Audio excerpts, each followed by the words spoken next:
Welcome back to the GSL Team League. We're here with nerds from all over the world. A little Swedish flag, very nice. Watching some of the best StarCraft 2 players on the best StarCraft 2 teams duke it out. Right now we have a pivotal match as the TSL has elected to bring Clyde out. Yeah, man. Phoenix just had a stellar TVT. Now Clyde's coming out, and he's bringing his biggest map, Terminus Re. Terminus Re is actually a pretty tough map to TVT on. Yeah, it really is. Frankly, both these guys are going to be very tired after this. Oh, certainly. That is a map where you better be ready for an hour-long game. You know what? I wouldn't mind if Phoenix actually did some sharp all-in. Yeah, that would really throw Clyde off. That for sure, because when you see Terminus Re, especially turn to turn, you don't think all in. Yeah, absolutely. So we will see what he has planned because the countdown has begun. Can Phoenix take a second win for F.United? Let's find out. Head-to-head here. Phoenix versus Clyde. Phoenix already took out Hart. If he does it again, they're going to be in the lead. Otherwise, if Clyde wins this, they're in the lead. Right now, they're dead even. That was a terrible outro. Forget about it. This is the DSL. This has been a Taste Hostess cast. I still make fun of our toast to this day for that. What was that? What cast was that? It was one of our IPL ones. That was one of our IPL ones. Our toast loved it. We're like, this has been a Taste Hostess cast. And right as he hit the stop button on record, I just died laughing. Sorry, Phoenix. I ran over your introduction. Here's Phoenix. I've known this guy since he was like 14? Will he And he was sick back then. Now he's just as good now. Better. In the far right location. TSL, Clyde. Will Phoenix help Fox United rise from the ashes of yesterday's 4-0? Ooh, you, sir, are good. I'm clever. I'm making jokes with these names. That is an anime girl bear. Yeah. All right. You know, some nerd at home went, yes! Yes, that's what I'm into, finally.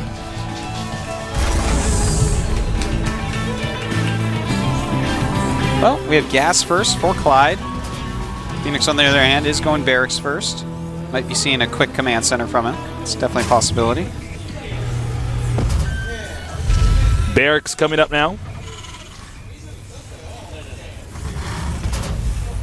Gas for Phoenix. So he's not going to go too quick of a command center. No, they're very far apart here, guys. So it should be well, you can't really call it a split map game on this map because this map is so big, it's almost impossible to cut it in half. It's not like some of the other maps we have. It's happened in a few TVTs, but really not that many. I mean, with the watchtowers placed as they are, it's pretty difficult. Someone normally gets a really good position on the other, and then things fall apart.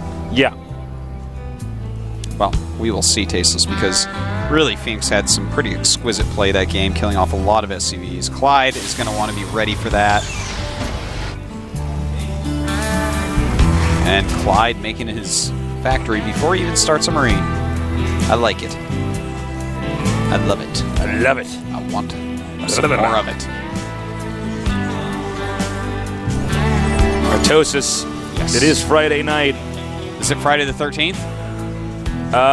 Is it? No. Thank God. Oh. I was like, what? I know, that's what you said. Friday night, man. Hope you guys are all having fun. Oh, I hope so. Friday nights. I always have fun on my Friday nights. Nerd out. Well, they're going to have fun, Tastes, because Project A. Oh, yeah, that's right. Project A is right on after this, so check that out. So much StarCraft. And, of course, IEM is going on. So there's a lot of StarCraft to be had, Tasteless.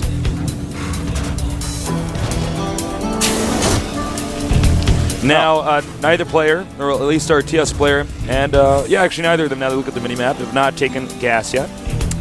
Phoenix, with pretty interesting play, has gone for Reactor, then Command Center, and then Factory. It's a very unusual build, but I guess it's really not that bad when you consider how far away they are from each other. Yeah, you know, he'll have enough Marines out that... As long as he makes a bunker, he'll be fine. Yeah. But Blue Flames are on the way for Clyde. And I would not be surprised if he does add a starport relatively soon here. But if Phoenix doesn't get that bunker, he might be in trouble. He does that with that quick reactor. He will have a lot of Marines. I wonder if he's going to swap and make Hellions. Yeah, he is. He's going to go reactored Red Flame Hellions. Starport on the way for Phoenix as well. Phoenix isn't picky, man. He'll use Hellions of any color. Yeah. He doesn't discriminate against flames. No, blue flames, red flames. Doesn't matter. Purple flames. But, you know, eventually those flames may want to change their stars, and the factory may land at a tech lab. Wow. Yeah. And even then he won't discriminate. No, truly not. Well, I think these two Hellions coming down here just going to be used to kind of control the Xel'Naga watchtowers. Since he did go for a quick expand build, he won't quite have the raw strength that his opponent does have. He'll have to wait a little bit. So having the two Hellions out here at least gives him some edge. Quite sure. Now, there are Marines at each watchtower, basically. Clyde doing a good job of keeping map awareness. Just kind of chilling with his blue flames and making a Viking at the moment. While his barracks figures out everything that's going on. That barracks... He like lands it and takes his add-on. Yeah, man. That would be cool. I'd love to see that. That would be so sick. And as you can see now, the Marines are coming up, driving out the barracks. And, you know, showing your barracks like this, as Clyde has done, really tells Phoenix, hey, guess what I want to go? Phoenix will be like, is it mech? He's like, yeah, you're right, it's mech. And that's exactly what he's going to do. Yeah. Phoenix making a Banshee. Also getting his blue flames going finally. So good to be having non-Koreans out here playing against Koreans. Yeah, it's about time, Tasteless. For a long time, there was only Idra, and then there was only, you know, Jinro, and then Huck started picking it up, and now we finally have some of these guys really showing their skills and really trying to improve. You know, I think a lot of it has to do with recently so many Koreans going to these foreigner events, these non-Korean events, and winning them easily. Yeah. You know, and you got to practice with the best to be the best. Yeah, the Koreans have been dominating, you know, as of late. And it's not too shocking considering how much StarCraft is just integrated into Korean culture, as well as the superior esports infrastructure out here. Now we're going to have mech play. Mech from both these guys. Yep. Always love it. There's a Raven on the way for Clyde. I do love Ravens in mech versus mech. Definitely do help. And look at this, the red flame, blue flame aliens rather coming out. Blue flame just going to finish just in time for Phoenix. Wow. Nice timing there by Clyde. Phoenix actually could move out right now and possibly catch these blue flame aliens with his. Now we have a Banshee over here taking out a lot of Clyde's SCVs. It's got 2 kills thus far. And it is now going to move in here. Now he cannot cloak or anything with the Raven around, so he's just going to have to give up that Banshee. Gets a couple kills at least. Not the best Banshee we've ever seen, though. No, not the best. I've seen some good Banshees in my day, Tasteless. I've seen some 44-kill Banshees. Well, the Banshee is sort of an out-of-control unit like that. I mean, it does damage so quickly. Well, the Banshee is actually funny in a lot of ways. Some units can do this thing where they get in your base, and if you're not ready, you lose. DTs, Banshees. I'm trying to think of a Zerg unit. I guess they some got Banelings faster or something. You know, you could fungal a bunch of workers. Well, I'm talking about... But I guess that's not really the main base, which is what you're referring to. Passive game so far from both of these guys. They're both expanding again. Well, you can't really attack each other that much. Just very light harassments. They're respecting the map. I mean, this is just a massive gargantuan map. You know what I really like about Clyde's play here, Tasteless, is for his factories, he has 2 reactors. So he's really going to be very Hellion heavy. He's going to give Phoenix hell for sure. And that's quite awesome to see because the Hellions are going to give him a lot of tempo. They're going to allow him to run the map a little bit better than Phoenix. Uh-oh! And here we go. Clyde, though, has more. Better arc here, better numbers. Look at Clyde's control with that. Yeah. Brilliant. Beautifully done, and Phoenix loses a lot of Hellions that he did not want to lose. He's going to be careful because actually Clyde might be able to just spill inside of Phoenix's base right now. And, you know, that's a problem, man. I mean, Phoenix is making a lot of Hellions right now, but will it be enough? And, oh, my God. The drop was denied brilliantly. Yeah. Nice micro, but going to land some Vikings. Kind of a role reversal here as the SCVs are now trying to quarter the Hellion. Damn, Clyde is so sick right now. Yeah, he's unbelievably good. I love the fact that he made so many Hellions on such a large map, realizing that siege tank aggression just is not an option. Yeah, you could just go around the siege tanks even. Yeah. And by the time they get there, you have so many Hellions, you can just kill them. It's very much like Starcraft 1 TBT of Vulture Tank. Well, Phoenix trying to move out right now. And we have more and more Hellions coming out now. The tanks should drive out those Hellions. Hellions not as good against siege tanks. But once you get enough of anything, especially Hellions, they become pretty scary. Now he's moving out here. It looks like Clyde wants to pick a fight here, Tasteless. He's got to be careful, though. I'm surprised he didn't land those Vikings at the start of that. But yeah. And in fact, this is why. Now he can control his opponent's ramp from here. See everything that walks down this ramp. Reactor? I think. No. Well, he could move his tanks up a little bit more. You know, the siege needs to be up just a little bit closer. Indeed. Well, Phoenix does not have siege made yet, but it's about to finish.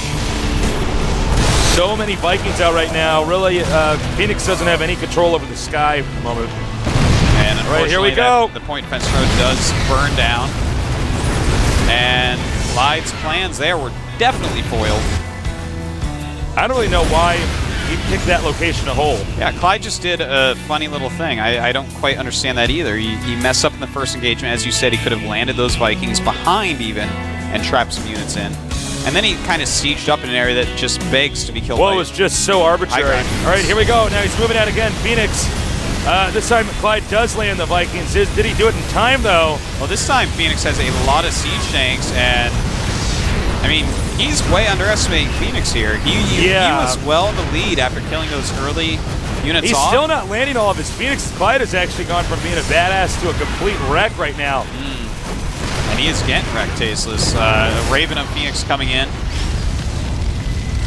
And, wow, I mean... That was just an all-out slugfest in the middle of the map. Yeah, the supplies are similar, but Clyde has made several missteps here. Whereas, you know, Phoenix made maybe just the one of not having enough Hellions early on, but... I like that Phoenix, by the way, just continues to add factories and has a couple really well-placed sensor towers. We do have 74 SCVs for Phoenix, 75 now against 71 of Clyde. And supply-wise, 140 to 127. Well, Clyde looks like he might be mechanically superior to Phoenix, but Clyde has also made a couple blunders here. Yeah. Well, Phoenix is getting his +2 on vehicles, whereas Clyde only getting his +1. So he's ahead in that. And it's time for these two to expand more. As we see, Phoenix is going to bring his command center up. Clyde already making his 4th base.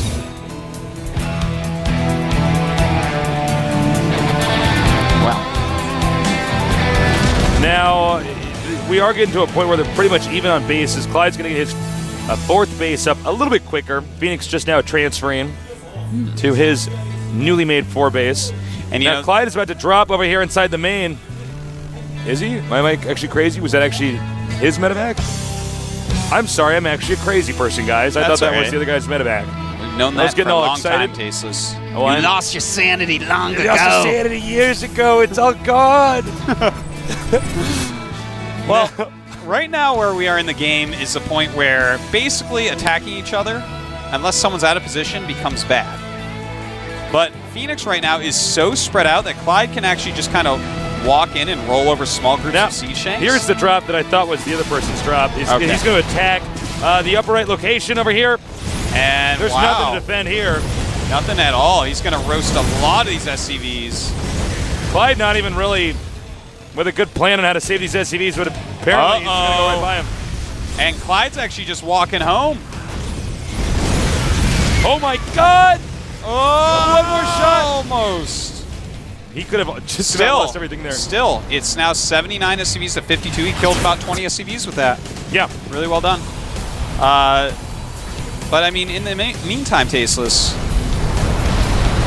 Phoenix is clumping his units a little bit better now.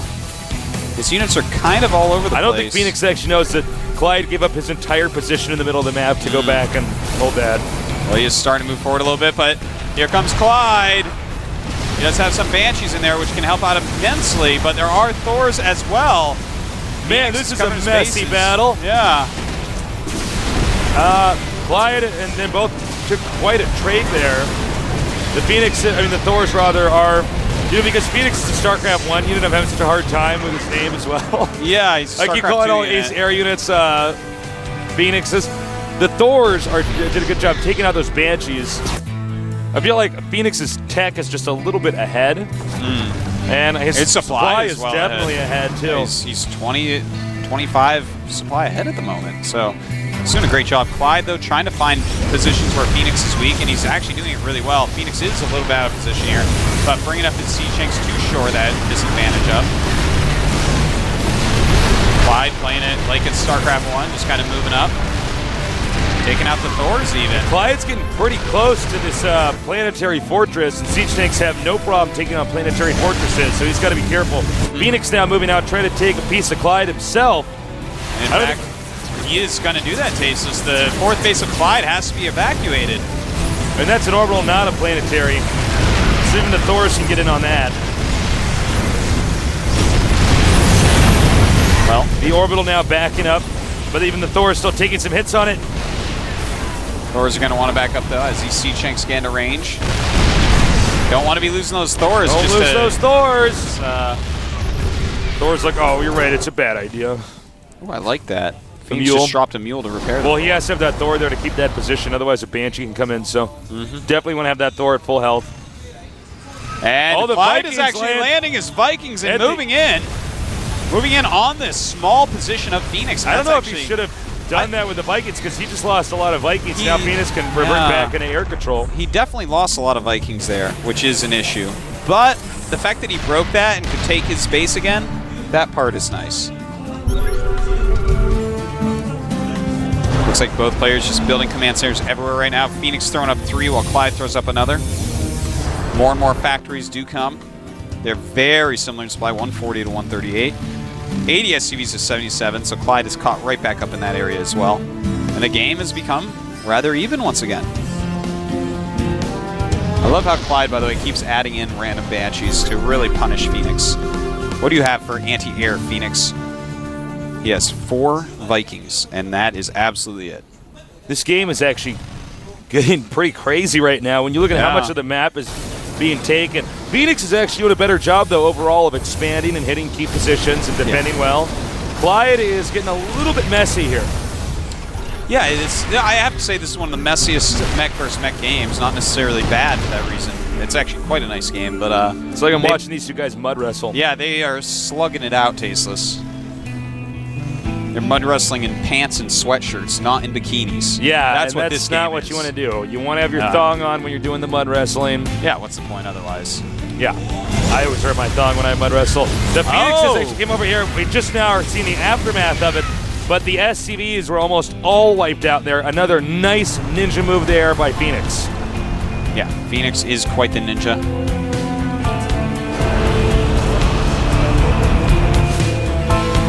We do have +2 attack for Phoenix, +1 for Clyde. His +2 is almost done, though. Is Clyde aware of the of both of the expansions? Yeah, he knows about everything that Phoenix has. Everything. This is Clyde is there's like so much we can talk about here. Clyde is actually starting to pull himself together, though, which is nice. I mean, before it looked like things were getting quite bad, but as is, he is pulling things together. He's starting to make a nice siege line across the map. He's starting to send some Hellions around to try to harass these extra bases of Phoenix. He's doing a good job, but you guys at home should be doing this too. When you see your opponent has a planetary somewhere out of the map, just send any small number of units and put it behind the mineral line. The planetary's range isn't long enough that you can actually take out. Planetaries are actually rather useless in this matchup. Yeah. It's very rare that you actually want a planetary in team to team. It'll take a while for pros to adjust to that, but it's okay. Well, if you had like a planetary and a siege tank, maybe it'd be different, but yeah, situations they could cover each other that way. Well, Clyde is doing a great job, as I was saying before, of cutting this map in half. And in that case, he's going to be able to kill off that top expand and perhaps push into areas where Phoenix is lacking. Now, Clyde, though, is definitely down on expansions. He is down on supply. Phoenix is four away from maxing out. So he'll reach the limit of units he can even make, and from there this game's going to get pretty interesting because Clyde's actually at 190, right? So he's only 10 away from maxing out. Yeah. Now Phoenix does have more SCVs at 94 against 82, and that's definitely something he's going to want to take care of. And ooh, Phoenix knows what he's doing, Tasteless. He continues to upgrade his ships, and wait a second, oh my God! This is a nice little timing attack, realizing that his opponent is a little bit out of position, doesn't have a lot of siege tanks over here. And, ooh, I love that. A little bit of a dogfight here with the Ravens and the Vikings. Point defense drone set up, but he is just barely out of range of that planetary. He's going to try to inch in here. And here we go. Nice, one Banshee here shooting down these siege tanks. And we have a lot of point defense drones out there. Phoenix keeping air superiority. Phoenix is not having any of this. Oh, but here comes Clyde's Death Squad.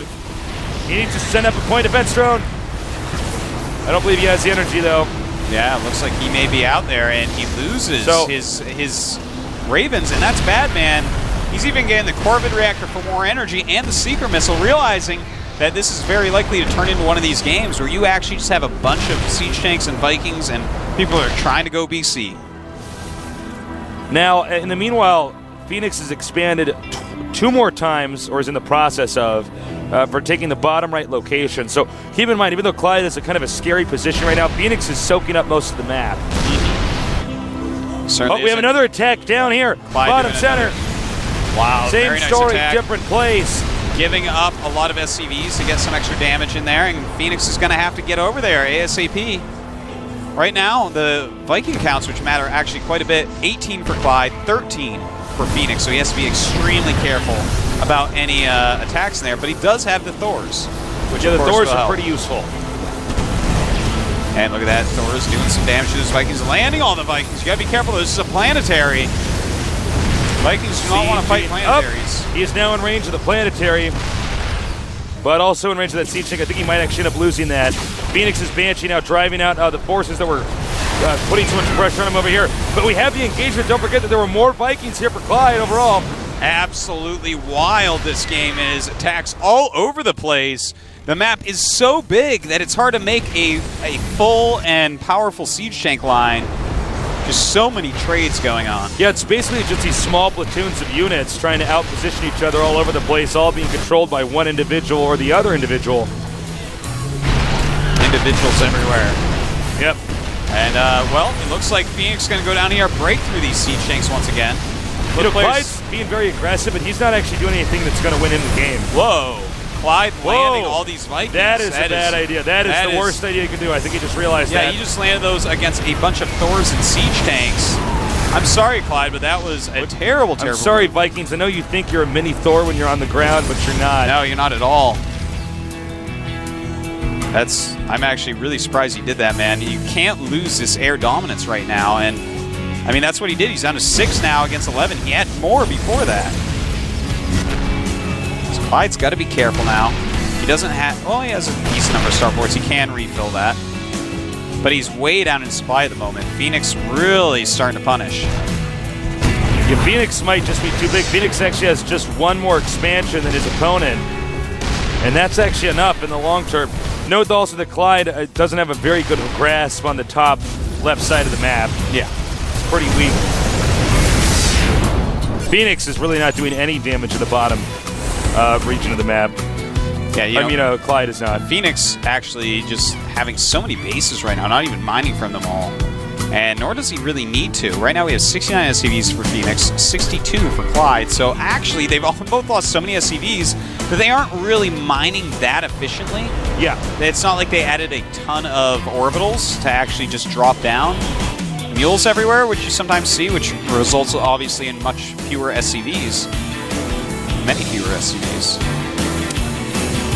But they really need to produce some more. Yeah. I'm actually surprised at the lack of overall sensor towers here for Phoenix. Considering the position he's in, yeah, he actually has only 2, and they're from like the first 10 minutes of the game in the back of his base. You'd think that, considering they're basically both stuck so close together, that you'd have that out there, but I guess he's opting not to do it. Here comes a big attack, though. Targets down Clyde's Raven before the point defense drone came out, and thus it looks like he may win this air battle despite Clyde making so many. Oh, no, in fact, Clyde rallies out some more Vikings and does take it out, but Phoenix gains a pretty powerful position. This is an odd area here for Clyde to be pushing. That expansion's almost mined out. It shouldn't be his top priority on this map. Well, looks like Clyde going to get back into position here. But to be frank, Clyde is very slowly, if you watch by the way Phoenix is moving, slowly getting less and less room to move on the map. Yes. Phoenix is closing in on him and has that one extra base, which may make all the difference in the end. He's got that third base of the top main. And he's going for battle cruisers. Yes, he is. He's upgrading really well, too. He's getting 2-2 on his ships. 3 BCs are on the way. Still making some Hellions, realizing that there is harassment to be done. Clyde is actually really low on his income right now. I mean, he's only got 300 minerals in the bank. He's only at 157 supply. In the meantime, Phoenix maxed out. He's got 2.5k in the bank. So he can definitely spend some money on Hellions to try to hurt the economy even more. Like we said at the start of this will be, we were pretty sure this was going to be a very long game. And whoever wins this is going to have a hell of a game after that because they're going to be so exhausted. Yeah, that's very true. And in fact, because of that, whoever's losing should stay in the game for as long as possible to give their teammates a good try. You know, tire out their opponent. So Phoenix about to finish his 2-2. He's got a good amount of Ravens out right now as well. In the bottom left, we have a little Phoenix Hellion doing a little bit of damage. And also in the bottom right, yep, there we go. Hellions attacking this base of Phoenix. Phoenix hasn't even really been able to use this base. That orbital is like a placeholder there. Yeah, he's claiming that base for later. And I gotta say, right now, the Air Force that we have from Phoenix is just so superior. He's got 13 Vikings against the 16 Clyde, but he's also got 5 Ravens. They have point defense drone. And he's also got 3 BCs. So, I mean, Phoenix is going to win this game in the air at this moment. Yep, it's finally gotten to the final endgame tech here with battle cruisers. And he's got to be careful, though. Yeah, we got to see some point defense drones. We got to see seeker missiles. Where are the point defense drones to begin with? Well, realistically, I want to see him actually throw down some seeker missiles because then the Vikings have to run halfway across the screen. That would be sexy. Yeah, you know, and then the BCs can actually do their critical damage. So let's see if that does occur. I'm sure that's what Phoenix got it for. That's actually really. If he does that, I'm going to be so impressed. He actually needs to just keep pushing right now. Yeah, he has the major advantage here. Clyde isn't even maxed out right now. He's at 170. Yep. Clyde has 22 Vikings against just 10 of Phoenix, so he does have to be careful about that. Those are going to fire so quickly that even point defense drones won't keep his air army alive for too long. Phoenix looks like he's just mustered up this incredibly dangerous mustard-colored force that he is going to try to dominate his opponent with. Again, I'm a little bit surprised by the passivity here from. You know, I think he's really scared. You know, if he flinches for 1 second, there's so many Phoenixes on the other side that his entire air army may die. All right, sieging up here. Well, and the fireworks are going off, but the question is are these battle cruisers and Ravens going to pay for themselves? Yeah, a lot of it. I think what he wants to do is actually have the Thors below because the Thors are going to do enough damage as it is. 3-3 for air on the way for Phoenix. He's getting the weapon refit for battlecruiser as well. What are the air upgrades for Clyde right now? Just +2, but he does have the +1 armor on the way for them. +3 attacks almost done for Clyde, while +3 attacks on ground is right. Clyde's going to move in for a jab. No, he's not. He's backing up. He's trying to push forward slightly. Of course, the siege shanks are like a funny little part of this battle. You have to have them or your opponent can actually just make a bunch of Thors. Yeah. But other than that, what do? I mean, they kill missile turrets. But that's it, man. Nothing else really matters right now. Up in the top corner, there we go. We got a shot of that. We have more command centers being made, so he's going to start getting more orbitals and giving up SCVs. Certainly. Clyde also is adding his own fusion core as well as some more starports. Realizes it is time for him to really commit everything to air. I don't know. Is Phoenix just going to try to wear him out? I mean, Phoenix has most of the map. I think he's just going to starve out Clyde. I think that's what he wants to do. And I mean, now he has his Yamato. He's got all these different upgrades that Clyde doesn't have, but Clyde does have the sickest Phoenix count, man. He has 38 Phoenixes. You mean Vikings? Yeah, I'm doing it. Yeah, I know. I was doing that too. He has 39. Sorry, guys. There's a unit called the Phoenix in StarCraft 1, and we have a player called Phoenix. No, it's in StarCraft. No, yeah, what am I saying? Oh, no. I'm like, what? Phoenix from StarCraft 1. I don't know what, but it's actually tripped me out. We have a player named Phoenix. Yeah. Now, the one funny thing that is going on here is Clyde's army is 18 tanks, 39 Vikings. Now, that's a lot of Vikings. Most of the tanks are located in the same place. Phoenix can actually land his units and actually just kind of go to another area. But by landing, he has so much flying supply in battle cruisers and in Ravens, it's not quite the same as other games. He doesn't have this real scenario where he can attack moves somewhere where the tanks are not. Oh my God! Here we go! Did he shoot the Seeker missile? We should be seeing Seeker missiles pretty quick here, but he's really using a lot of point defense drones instead. Oh, I heard it. There it is. Well, that's... No, that was Yamato gun, excuse me. Yep, some Yamato guns going off here. My face is zoomed into our screen right now as I'm trying to capture so many point defense drones have been thrown up. And he is pushing right through. Meanwhile, the bottom part of the screen is being wrecked. All the ground forces are taking heavy losses. They are. Oh, he got his Vikings pulled out of the group for a second. Viking count at 18 for both players, but also got all these battle cruisers for Phoenix. It's looking really good. The map right now is littered with point defense drones too, as this has become a full-on aerial game. Clyde, you can see he's trying to keep his distance as he's waiting for reinforcements to come in here, and they're here now. Yeah, just picking off what he can on the side. Battle cruisers nice very job. Slow. Trying to kite the battle cruisers. Nice Yamato gun. It's being used to shoot down, some of these Vikings. Clyde doing a really nice job. And now Phoenix has more Vikings, and Clyde has to pull back for a moment, but Clyde continues to produce an unrealistic amount of Vikings. This is the sickest air battle ever in StarCraft 2. Yeah, man. Phoenix is now wrecking each other. Clyde, I think his unit composition is just too simplistic right now. Yeah, he's just relying on the power of microing. I can actually only imagine what's going on in these guys' heads as this game is being played out on TV. Well, this is actually the planetary in the main is about to be burned down. And this is going to be it, man. I mean, it's 80 supply for Clyde. He's barely mining now against 177 for Phoenix, and it looks like Phoenix has picked up 2 Terran versus Terran wins in a row with really amazing late-game play. Yeah, against a team that I would say is the favorite, TSL. I'm just so impressed, and he's so smart. He's making 7 Thors at once, knowing that Clyde is going to counter by making more and more Vikings. Beautiful tech transitions. Damn, and GG. Phoenix. Phoenix is a nerd assassin. Oh my God, that game was so sick. That is I am well done. so pumped right now. Huh.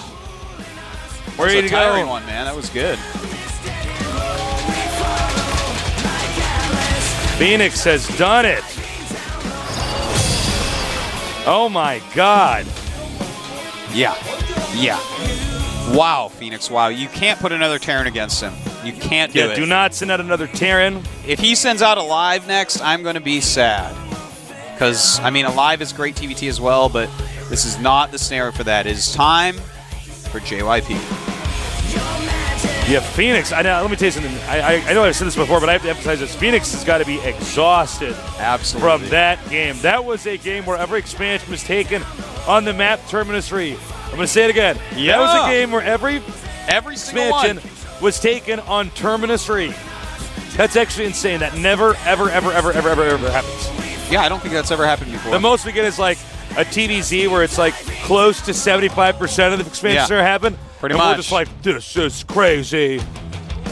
That's a lot of expansions, man. Terminus Re is such a gigantic map, and oh my God. Remember when at the start of that, when I was like, okay, 44 minutes. It could be a split map thing, but that doesn't really happen on this map, and then it actually happened, and I'm like, all right. It can. If both players are so good that they can't die. That's the way it goes. So Really greatly played by Phoenix. I'm getting so impressed. He's really evolving as a player, Taste. You know, he's been so aggressive throughout StarCraft 1 and StarCraft 2 up to this point career. But here he is showing superb late game. Superb. Yeah. I mean, he's thinking ahead. He's upgrading his area units before he's really committing to them, knowing that he needs it for later. He's beating Clyde, the 4-time should-be GSL champion. I know. It's so funny. You know, the funny thing is, because we actually know Phoenix on a personal level because we used to compete against him, but Phoenix is like such a laid-back guy in person. It's so weird to see him as such a monster in the game. I know, isn't it? I'm like, Phoenix, where you want to go? Where you want to go hang out today? He's always like, shrugs his shoulders, like, whatever. It's whatever. Okay, who'd they pick? Revival. All right. I don't know who you're supposed to send out at this point in time. I actually had no predictions. This is a hard one for sure. I mean, you see the TSL may as coach well is try like, a Zerg, man. Why is this Phoenix guy killing all my nerds? May as well go with the Zerg. Phoenix will probably do an aggressive timing attack on this map. What map is it? I'm sorry, what'd you ask me? What map is it? Daylight? Daybreak? Whatever. Yeah. Now we have Revival over here. This guy's had success on TV. Yeah. But it's just not. We don't know a lot about him. Yeah. I'm not the best to describe him. I mean, obviously, he's only played 11 games in GSL so far, and he's not quite of legendary status like Sage. No. He hasn't legendized yet. Yeah. But we're gonna see a TBZ Daybreak. What is Phoenix gonna end up doing? I hope Phoenix owns him. Phoenix knocks over your wall. Yep, Phoenix bumped into my wall. He's now being escorted to the booth. By the way, when I saw Phoenix, he's actually covered in sweat. Yeah. And I can only imagine how tiring that last game was. There's bright lights. He was playing Clyde. You know how many calories he burned in that last game? I don't know. He's probably has a six-pack now. He's going to have to leave and eat a pizza. Yeah. I don't think we're going to go to a commercial break, even though that game was infinity long. Mm-hmm. It's getting late out here. It is, 10 p.m. Yeah, we've already been doing this for about 4 hours. That first set was so long, too. I mean, so short, too. And now Phoenix is like, we're all staying late for detention. He, like, locks the doors and stuff. He hits that button and bars come down, and nerds are like, no! As they try to escape, they can't escape Artosis. Can't escape Phoenix, man. Can't do it. Especially Metalopolis. That might have been my favorite turn versus turn cast. One of them was MVP was a hard one, actually. There was stuff everywhere, and that was Thorzane waving to you guys. Saying hi, guys. He's here. Nerds are waving back at their monitor. Like, they like touch it. They're like E.T. I'm like, here you go, nerd. Girl nerds are like kissing it. Like, guy nerds are kissing it. Like, that's how people kiss. That's how I kiss. Yeah. That's how he kisses. I've seen him with his girlfriend. Yeah. There you go. He goes, I love you, baby. So, here's what I'm thinking. Phoenix, I don't see him all killing the team, only because of the intensity. You got to have a burnout point at some point in time. He's got to be tired, man. But at the same time, there's got to be a lot of adrenaline running because he just got 2 kills on TSL. This is the team in first place in the team league right now. In this division, they're in first place. So this is actually quite huge that he's done this well. And I'm sure that, his heart's beating, adrenaline going into his system. Well, this is what happens. I mean, this guy was like an old school Gosu back when he was like 15. Younger than that. He was like 14. He was like 13 when now he started. Like on TV. He's owning nerds. He's like in his booth like, oh my God, this is actually happening. He's put in the time, man. That's Phoenix, for sure. Phoenix was actually in the background when we talked about him. We were all like, Naniwa. And I thought Phoenix might come out and like, take a game off and then kind of fade out. But no. No. 2 games. 2 games. 2 long, it's a good day. long we got games. Cass and the non-Koreans. I got my Star shirt on because I'm going and doing a StarCraft show. Oh, wow. Look at that. Yeah. I got my micro, macro, yin-yang on because you've got to keep balance in micro and macro. You can't just do one. That's why the shirt's so cool. So, what are we... I'm sorry, what are we actually waiting on right now? What is actually going on right now, Artosis? Phoenix is probably taking a nap. That's my guess. Yeah, no kidding. That's what I'd be doing. would be so tired after that game. I'd be like, I have to go to the bathroom. And I run in the back and lay down on the couch. They have to find me to get me to play. You give me a loss, I'll just say I was locked in the bathroom. I lost my way. Coming back. Hi, Thorzane. Hey, Thorzane. How's it going? How you liking Korea, Thorzane? Good? All right. He likes it, guys. There you go. Yeah. So, I guess walk by interviews with Tasteless. It's what I do, man. I can do that. He's in the booth, right? Phoenix? Yeah, I'm just trying to figure out how much delay we're going to have. I think they brought him over there and forced him. They're like tying him down into the chair. They're taking little clothing pins and holding his eyes open. Took me a minute. Yeah. I was digging in my lexicon there. I was like, what is the word for that? Taking his marionette strings up to the top and making him dance like this, keeping him awake. There's actually some puppet master. There is. F.United puppet master. He's in the back. This crazy marionette doll strings, moving his arms around. I'm sorry, we have a delay. I haven't been informed about exactly what's going on, but normally we would be in the game right now. Well, they are there. Okay, they're in the game. All right. They're saying they're ready, man. I'm ready. So it's time. Wait. Okay, I'm ready now. Now we can do it. I was ready a long time ago. I was born ready. I was ready. That's what the doctor asked me when I was born, when I came out of my mom. Are you ready for Phoenix against Revival? And you're like, and of course I was already fluent in 3 languages when I was born. So yeah. So you've gotten stupid over time. Oh, you're like Benjamin Button, but only with your brain. I painted myself in a corner with that one. Yeah. Well played, sir. Well, here we go. The countdown has begun. It's time. That was so funny. Can Phoenix take out another TSL member? I'm going to call this right now. Phoenix takes out the CSL member, regardless of if Phoenix all kills or not. F.United should have this. Yeah. Oh, absolutely. I agree 100% on that. Cue the GOM flames. Phoenix and Revival. And I can guarantee you one thing right now. The TSL team is watching these games going, who the hell is this guy? Definitely.